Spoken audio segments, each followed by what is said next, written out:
Hi అండి, అందరికీ welcome to Sai Vennela Venni YouTube channel. ఇవాళ మనం స్వీట్ పునుగులు ఎలా చేసేద్దామో అయితే చూసేద్దాం.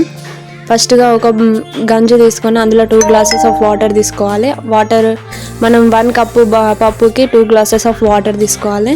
ఇప్పుడు నేను వీడియోలో చూస్తున్నట్టుగా 1 కప్పు పప్పు తీసుకున్నాను కదా. ఇప్పుడు 2 గ్లాసెస్ ఆఫ్ వాటర్ తీసుకొని అవి బాయిల్ అయ్యేంత వరకు మనం సైడ్గా మనం ఇంకొక బౌల్ తీసుకొని గోధుమ పిండి తీసుకోవాలి. 1 కప్పుకి 2 కప్పు గోధుమ పిండి తీసుకొని దాన్ని ఉండలు లేకుండా చాలా నీట్గా కలుపుకోవాలి. మనకు ఎంత నీట్గా కలుపుకుంటే అంత మంచిగా మెదుగుతుంది పిండి. ఇలా వీడియోలో చూస్తున్నట్టుగా ఉండలు లేకుండా చాలా నీట్గా కలుపుకోవాలి.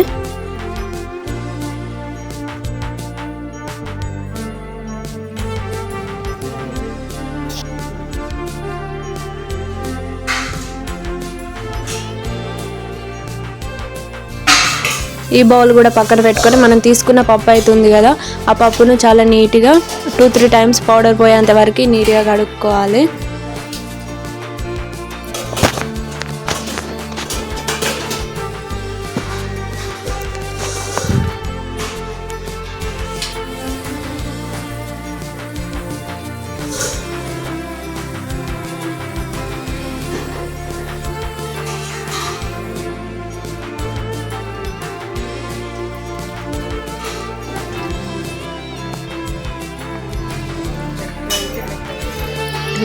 వాటర్ ఏమి ఉంచకూడదు, ఎందుకంటే మనం ఆల్రెడీ ఎసరు పెట్టుకున్నాం కదా. వాటర్ ఏమి ఉంచకూడదు.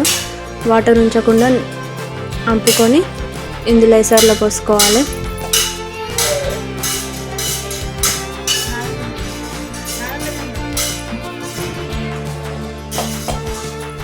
బాగా వాటర్ పోయొద్దు, క్వాంటిటీతోనే వాటర్ పోసుకోవాలి. ఎందుకంటే మెత్తగా అయితే మనకు పునుగులు అనేవి నీట్గా రావు, వేయడం కూడా రాదు.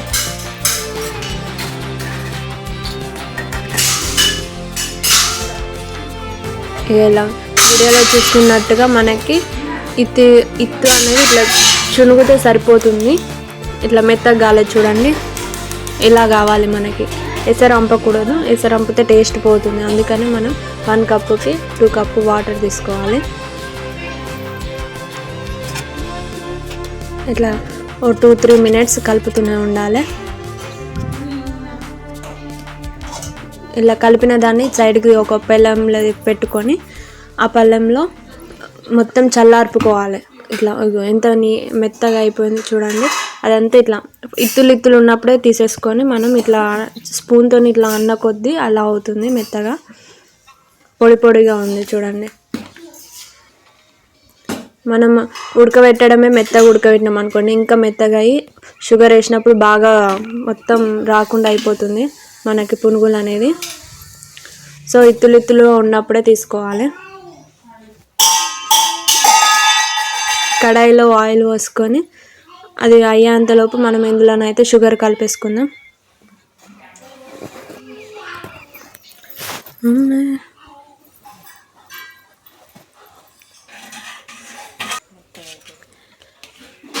మనం పప్పునైతే 2 డివిజన్గా సపరేట్ చేయాలి. ఎందుకంటే ఒకటేసారి మనం షుగర్ కలిపినాం అనుకోండి, అది మొత్తం మనం చేస్తున్న కొద్దీ లేట్ అవుతుంది కదా. మనం వేసిన కొద్దీ లేట్ అవ్వడం వల్ల అది షుగర్ అనేది ఇంకా వాటర్ అయి మెత్తగా అయిపోతుంది. సో డివిజన్గా మనం షుగర్ని అయితే కలుపుకోవాలి. మెత్తగా కాకుండా ఉంటుంది పప్పు అనేది. ఇట్లా కొద్దిగా షుగర్ వేసుకుంటూ కలుపుకోవాలి. ఒకటేసారి మొత్తం షుగర్ వేసి కలుపుకున్నాం అనుకోండి, మనం వేస్తున్న కొద్దీ లాస్ట్గా అనేది బాగా మెత్తగా అయిపోయి మనకి రావు అంత నీట్గా. సో సపరేట్ 2 డివిజన్స్ వేసుకొని సపరేట్గా సగం చక్కెర కలుపుకొని అలా చేసుకోవాలి.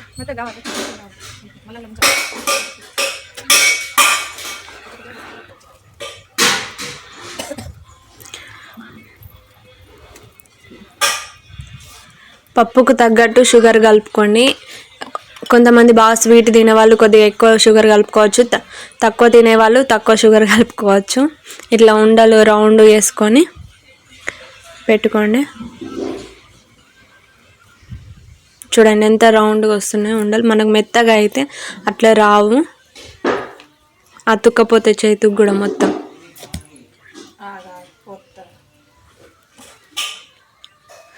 ఇట్లా గోధుమ పిండిలో ఇట్లా 2-3 టైమ్స్ మొత్తం ముంచితే మనకు ఆ పిండి పప్పుకు అనేది పిండి అతుక్కపోతుంది. అతుక్కపోవడం వల్ల మంచి నీట్గా వస్తాయి గోధుమ పిండివి. చూడండి ఎంత సింపుల్గా అయిపోతుందో.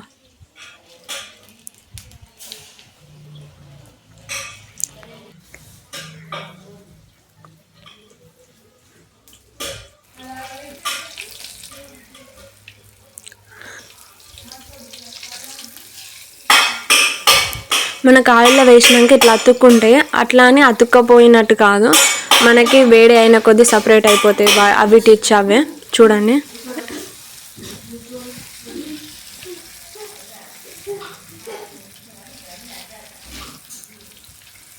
చూడండి ఎంత నీట్గా రౌండ్గా వచ్చినాయో.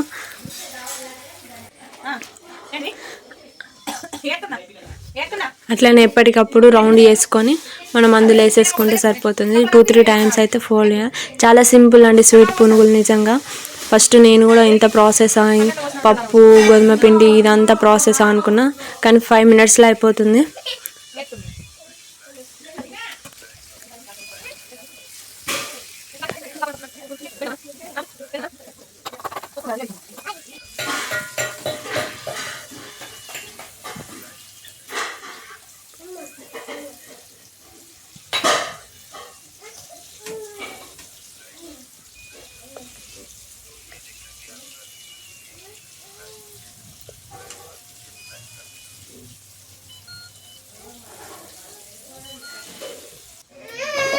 చూసారు కదా ఎంత నీట్గా వచ్చినాయో.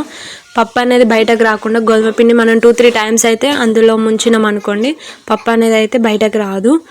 ఇవి ఇలా మంచి నీట్గా వస్తాయి మనకి. చూసారు కదా మా స్వీట్ పునుగులు. మీకు కూడా నచ్చితే వెంటనే చేసేసుకోండి మీ ఇంట్లో కూడా. జస్ట్ 5 minutesలో అయిపోతాయి. వర్షం కొట్టినా కూడా ఇవి మంచిగా వేడివేడిగా తింటే మస్తు ఉంటుంది టేస్ట్.